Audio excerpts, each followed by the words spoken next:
नमस्कार मित्रांनो, H D Marathi या यूट्यूब चॅनलवरती आपलं मनापासून स्वागत आहे. महापारेषण आणि महावितरण भरती ITI इलेक्ट्रिशियन आणि वायरमॅनच्या विद्यार्थ्यासाठी आपण एच डी मराठी या यूट्यूब चॅनलवरती टेक्निकल MCQ क्वेश्चन IBPS पॅटर्ननुसार चालू केलेले आहेत. आणि आपलं महापारेषण महावितरण भरती 2024 या नावाचं टेलिग्राम चॅनल आहे. तिथे आपण दररोज MCQ क्वेश्चन घेत असतो. MCQ क्वेश्चन सोडवायचे असतील तर टेलिग्राम जॉईन करून घ्या. टेलिग्रामची लिंक डिस्क्रिप्शन बॉक्स किंवा बायोमध्ये आहे, तिथून तुम्ही जॉईन करू शकता. तर जरा कसलाही वेळ वाया न घालवता आपण आपल्या क्वेश्चनला सुरुवात करू. तर चला आज पहिला क्वेश्चन पाहू. तर पहिला क्वेश्चन काय म्हणतोय पहा. जर 100 वॅटचा बल्ब 10 तास चालू ठेवला असेल तर किती वीज वापरली गेली असेल. काही 100 वॅटचा बल्ब आहे, तो 10 तास चालू ठेवला असेल तर तो किती वीज वापरली असेल. तर काय करायचं, 100 गुणिले 10 केलं असता 1000 वॅट येते. तर ऑप्शनमध्ये 1000 वॅट आहे का? ऑप्शन ए नाही, ऑप्शन बी नाही, ऑप्शन सी नाही, ऑप्शन डी नाही. तर ऑप्शन ए मध्ये काय दिलं आहे, 1 किलोवॅट हवर. तर आपल्याला माहीत आहे 1000 वॅट बरोबर 1 किलो वॅट हवर असते. तर याचं राईट आन्सर ऑप्शन ई राहील. काय राहील? 1 kilo watt hour. Next question पाहू. क्वेश्चन दुसरा काय म्हणतोय, वॉट युनिटला असे सुद्धा म्हणतात. वॉट युनिटला दुसरे नाव काय आहे? ऑप्शन ए पहा watt hour, option B watt, option C KV, option D पहा kilowatt hour, option E joule. तर वॉट युनिटला दुसरं नाव आपल्याला माहीत आहे की वॉट युनिटला दुसरं नाव काय आहे? Kilowatt hour. तर याचं राईट आन्सर ऑप्शन डी राहील, kilowatt hour. Next question पहा. नेक्स्ट क्वेश्चन काय म्हणतोय पहा. 60 वॅट आणि 40 वॅट या दोन्ही दिव्याचे व्होल्टेज रेटिंग काय आहे? समान आहे. तर 60 वॅट दिव्याचा रेजिस्टन्स किती असेल? आपल्याला 40 वॅट दिव्याचा रेजिस्टन्स विचारलेला आहे. तर आपल्याला इथं कोणता फॉर्म्युला हे होईल आपल्याला माहिती आहे. पॉवरचा फॉर्म्युला काय आहे? P=V²/R. आपल्याला काय विचारलं आहे? रेजिस्टन्स विचारला आहे. तर मग हे काय, P आणि R हे कसे इन्व्हर्सली प्रोपोर्शनल आहेत. तर मग R वरती जाईल आणि P खालती येईल. तर Rचा फॉर्म्युला काय होईल? इथे पहा Rचा फॉर्म्युला काय होईल? R=V²/P. तर काय होईल, रेजिस्टन्स वाढला असता पॉवर कमी होईल. हे कसे R रेजिस्टन्स आणि पॉवर हे इन्व्हर्सली प्रोपोर्शनल, हे व्यस्त प्रमाणात आहेत. आणि पॉवर वाढली असता रेजिस्टन्स काय होईल? कमी होईल. तर आपण डबल एकदा सूत्र लिहू, R=V²/P. तिथे काय झाले, 40 वॅट दिव्याचा रेजिस्टन्स काय झालं आहे, काय पॉवर इथं कमी झाली. तर काय होईल, रेजिस्टन्स वाढेल. त्याचं राईट आन्सर काय होईल? ऑप्शन ए पहा << 60 वॅट लॅम्प, ऑप्शन बी पहा same as 60 watt lamp, option C पहा << 60 वॅट लॅम्प. तर आपलं राईट आन्सर ऑप्शन काय राहील? << 60 वॅट लॅम्प. 60 वॅट दिव्याच्या जास्त रेजिस्टन्स असतो. तर राईट आन्सर ऑप्शन सी राहील, << 60 वॅट लॅम्प. नेक्स्ट क्वेश्चन पाहू. काय म्हणतो क्वेश्चन पहा. कंडक्टरमध्ये विद्युत करंट कोणामुळे वाहतो? तर आपल्याला माहिती आहे इलेक्ट्रिक करंट कोणामुळे वाहतो? तर इलेक्ट्रिक करंट हा इलेक्ट्रॉन्समुळे वाहतो. इलेक्ट्रॉन्स हा निगेटिव्हकडून पॉझिटिव्हकडे वाहतो आणि करंट हा पॉझिटिव्हकडून निगेटिव्हकडे वाहतो. तर विद्युत करंट कोणामुळे वाहतो? त्याचा राईट आन्सर ऑप्शन डी राहील, इलेक्ट्रॉन्समुळे वाहतो. तर याचा राईट आन्सर ऑप्शन डी राहील. नेक्स्ट क्वेश्चन पाहू. काय म्हणतोय नेक्स्ट क्वेश्चन, क्वेश्चन 5वा.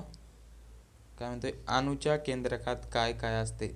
काय अणूच्या ॲटम आहे. ॲटममध्ये काय काय असते आपल्याला माहीत आहे.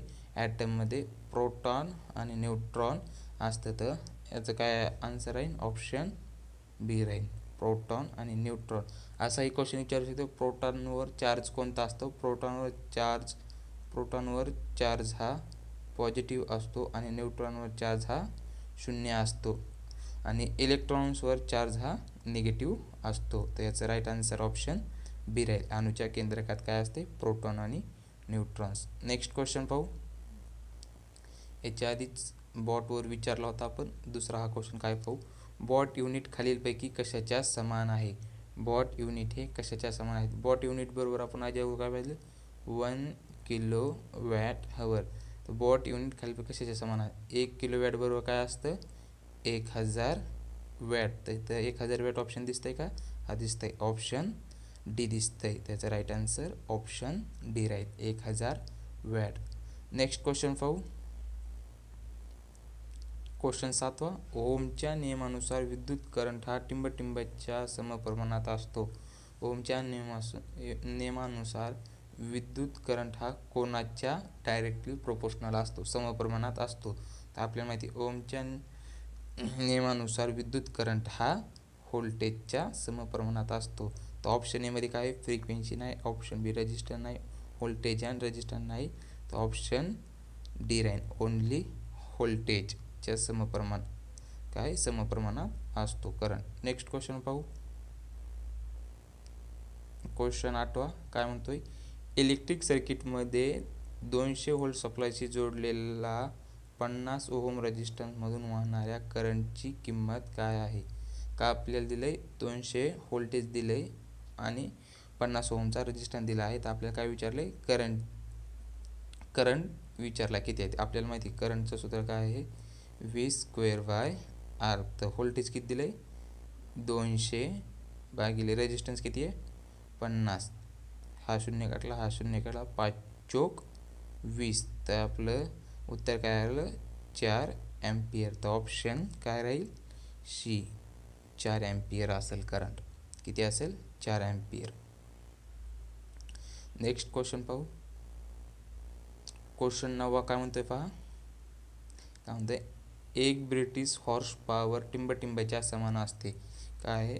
एक ब्रिटिश हॉर्स पॉवर ही कोणाच्या समान असते? तर एक ब्रिटिश हॉर्स पॉवर ही आपल्याला माहीत आहे, एक ब्रिटिश हॉर्स पॉवर ही 646 वॅटच्या समान असते. आणि एक मॅट्रिक बरोबर किती?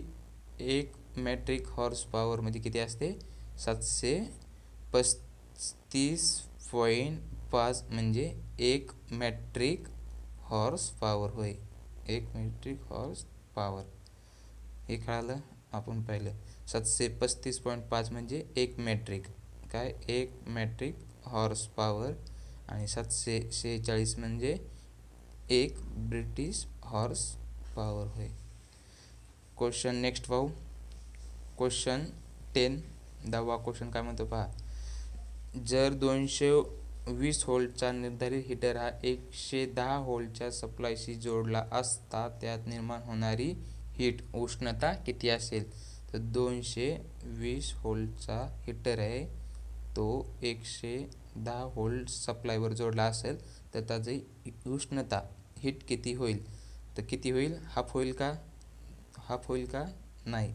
तर उष्णता ही 1/4 होते. तर याचा राईट आन्सर ऑप्शन बी राहील, 1/4 होते. Next question. क्वेश्चन 11वा काय म्हणतोय? वायरचा गेज तपासणाऱ्या साधनास काय म्हणून संबोधले जाते? वायरचा गेज आपण कशाने मोजतो?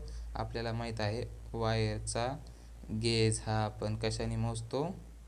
तर वायरचा गेज हा आपण स्टँडर्ड वायर गेजने मोजतो. तर ऑप्शनमध्ये पहा वायर गेज नाही, ऑप्शन मिस्टेक रूल. तर ऑप्शन सी मध्ये काय दिलं आहे? Standard wire gauge. त्याचा राईट आन्सर ऑप्शन सी राहील, standard wire gauge. Next question पाहू. काय म्हणतो क्वेश्चन पहा. विजेच्या वहनास एका दिशेने विरोध करणाऱ्या परंतु दुसऱ्या दिशेने वाहू देणाऱ्या मटेरियलला काय म्हणतात? मटेरियल म्हणजे पदार्थाला काय म्हणतात? काय? एका दिशेने विरोध करणाऱ्या परंतु दुसऱ्या दिशेने वाहू देणाऱ्या मटेरियलला काय म्हणतात? आपल्याला माहिती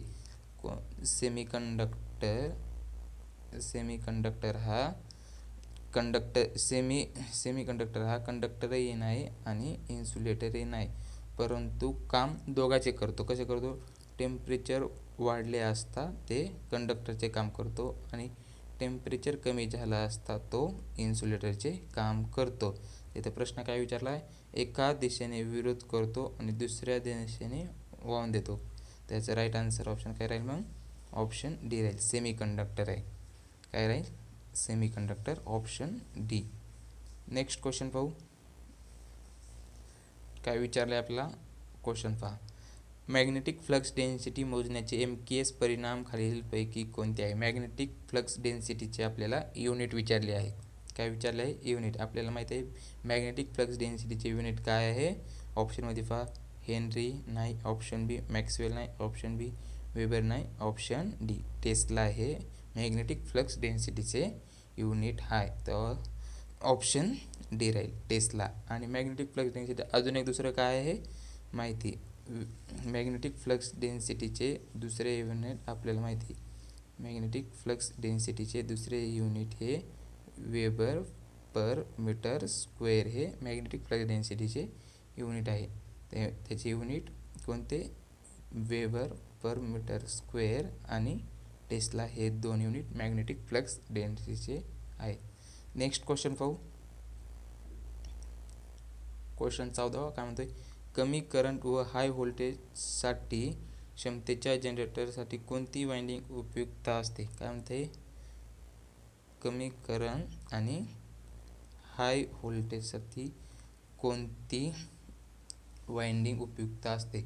आपल्याला माहिती DC जनरेटरमध्ये दोन वाइंडिंग केलं, एक लेफ्ट वाइंडिंग आणि दुसरी वेव्ह वाइंडिंग. लेफ्ट वाइंडिंग ही हाय करंट आणि लो व्होल्टेजसाठी केली जाते आणि वेव्ह वाइंडिंग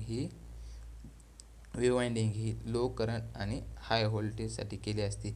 आपल्याला काय विचारलं इथं, काय दिलं आहे, कमी करंट आणि हाय व्होल्टेज. आताच आपण पाहिलं कमी करंट आणि हाय व्होल्टेजसाठी कोणती वाइंडिंग वापरली जाते, वेव्ह वाइंडिंग. तर याचं राईट आन्सर ऑप्शन डी राहील, वेव्ह वाइंडिंग. काय, वेव्ह वाइंडिंग वापरली उपयुक्त असते.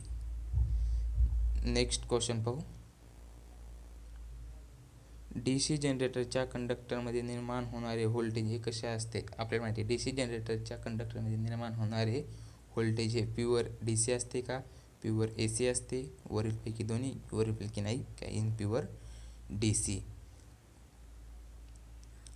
आपल्याला माहीत आहे की DC जनरेटरच्या कंडक्टरमध्ये निर्माण होणारे व्होल्टेज हे प्युअर AC असते. कसे असते, प्युअर AC असते. कंडक्टरमध्ये निर्माण होणारे व्होल्टेज हे प्युअर AC असते. त्याचं राईट आन्सर ऑप्शन ए राहील, ऑप्शन बी राहील, प्युअर AC राहील.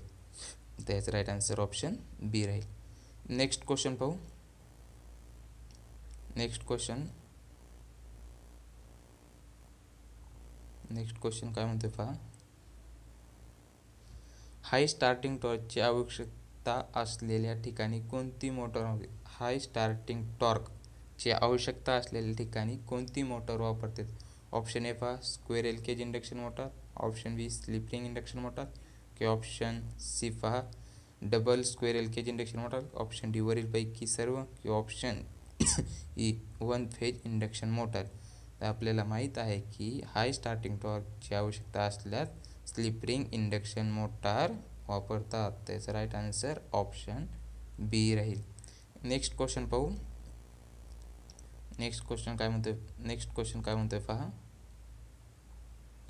काय म्हणतो, इंडक्शन मोटारवरील लोड कमी केल्यास पॉवर फॅक्टरवर काय परिणाम होईल. इंडक्शन मोटारवरील लोड काय केला आहे, कमी केला आहे, तर पॉवर फॅक्टरवर काय परिणाम आहे, पॉवर फॅक्टर ही कमी होईल. पॉवर फॅक्टर ही कसे, ते इंडक्शन मोटरचा लोड कमी केला असता त्याचा पॉवर फॅक्टर ही कमी होईल. तर त्याचं राईट आन्सर ऑप्शन सी राहील, पॉवर फॅक्टर कमी होईल. पॉवर फॅक्टर त्याचा कमी होईल, त्याचा राईट आन्सर ऑप्शन सी राहील. नेक्स्ट क्वेश्चन पाहू, नेक्स्ट क्वेश्चन 19 काय म्हणतोय, ट्रान्सफॉर्मरची शॉर्ट सर्किट टेस्ट करून कोणता लॉस माहीत केला जातो. कोणता लॉस माहीत केला जातो, कोणती शॉर्ट सर्किट टेस्ट करून.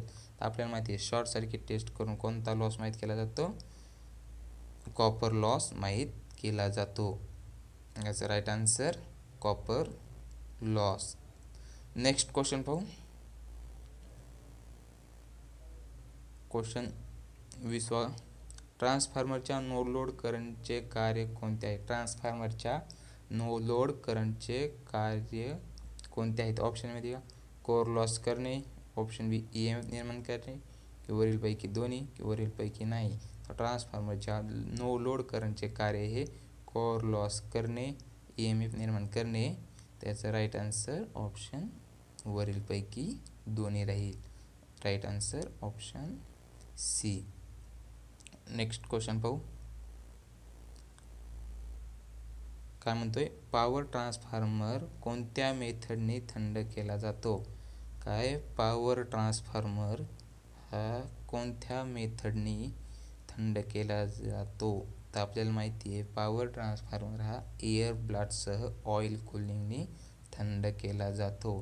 तर याचं राईट आन्सर ऑप्शन बी राहील. एअर ब्लास्टसह ऑइल कूलिंगने थंड केला जातो. नेक्स्ट क्वेश्चन पाहू. क्वेश्चन 22. काय म्हणतोय पहा.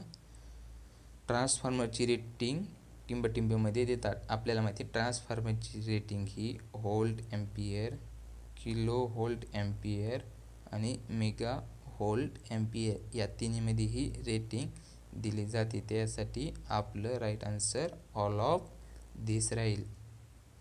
काय त्याची व्होल्ट एम्पियरमध्ये दिली जाते रेटिंग, KVA मध्ये दिली जाते kilo volt ampere, option C मध्ये EMV म्हणजे मेगा व्होल्ट एम्पियरमध्ये त्याची रेटिंग दिली जाते. तर त्याचा राईट आन्सर ऑप्शन डी राहील. All of this. Next question काय म्हणतोय पहा. उच्च व्होल्टेजने ट्रान्समिशन केल्यास रेग्युलेशनवर काय परिणाम? ऑप्शन ए पहा रेग्युलेशन कमी होईल, नाही. ऑप्शन बी पहा रेग्युलेशनवर काही परिणाम होणार नाही. ऑप्शन सी पहा रेग्युलेशन चांगले होते. ऑप्शन डी पहा वरीलपैकी सर्व. तर आपल्याला माहिती आहे उच्च व्होल्टेजने ट्रान्समिशन केले असता रेग्युलेशन काय होते? सुधारते. तर रेग्युलेशन चांगले होते. याचा राईट आन्सर ऑप्शन सी राहील. काय होईल? उच्च व्होल्टेजने ट्रान्समिशन केले असता रेग्युलेशन चांगले होते. नेक्स्ट क्वेश्चन पाहू. काय म्हणतो क्वेश्चन पहा. खालीलपैकी कोणत्या लाईनद्वारे ग्राहकास वापरण्यासाठीचा इलेक्ट्रिक सप्लाय दिला जातो? आपल्या घरामध्ये जो सप्लाय दिला जातो तो कोणता दिला जातो? ऑप्शन ए पहा प्रायमरी डिस्ट्रीब्युशन, नाही. ऑप्शन बी पहा सेकंडरी ट्रान्समिशन हे नाही. ऑप्शन सी पहा प्रायमरी ट्रान्समिशन, ऑप्शन डी पहा सेकंडरी डिस्ट्रीब्युशन, किंवा ऑप्शन ई एनी ऑफ दिस. आपल्याला माहिती आहे आपल्या वापरासाठी ग्राहकास वापरासाठी इलेक्ट्रिक सप्लाय हा सेकंडरी डिस्ट्रीब्युशनने दिला जातो. याचा राईट आन्सर सेकंडरी डिस्ट्रीब्युशन राहील. Next question. लाकडी पोलचा यूज किती स्पॅनसाठी योग्य असतो? आपल्याला माहिती आहे वुडन पोल म्हणजे लाकडी पोलचा यूज हा किती स्पॅनसाठी केला जातो? आपल्याला माहिती आहे लाकडी पोलचा स्पॅन हा 40 ते किती असतो? 50 मीटर असतो. 40 ते 50 मीटर. त्याचा राईट आन्सर ऑप्शन 1 काय राहील? बी राहील. आपला काय राहील? ऑप्शन बी राहील. 40 ते 50 मीटर असतो. तुम्ही 100 ते 300 मीटर स्पॅन हा कोणत्या पोलचा असतो ते तुम्ही कमेंट बॉक्समध्ये त्याचं उत्तर द्यायचं आहे. कशामध्ये? कमेंट बॉक्समध्ये त्याचं उत्तर द्यायचं आहे. आज आपण टोटल 25 क्वेश्चन पाहिले. किती? आज आपण टोटल 25 क्वेश्चन पाहिले. तुम्हाला जर व्हिडिओ आवडला असल्यास व्हिडिओला लाईक आणि चॅनलला सबस्क्राईब करायला विसरायचं नाही. आणि तुम्हाला असाच नवीन एक व्हिडिओ पाहिजे असेल तर तुम्ही कमेंट बॉक्समध्ये कमेंट करा. आपण नेक्स्ट व्हिडिओ लवकरच घेऊन येऊ. आणि तुम्हाला जर या क्वेश्चनची PDF पाहिजे असेल तर आपल्या टेलिग्राम चॅनलला जॉईन करून घ्या. आपण आपल्या टेलिग्राम चॅनलला ही PDF सेंड करून देऊ. धन्यवाद.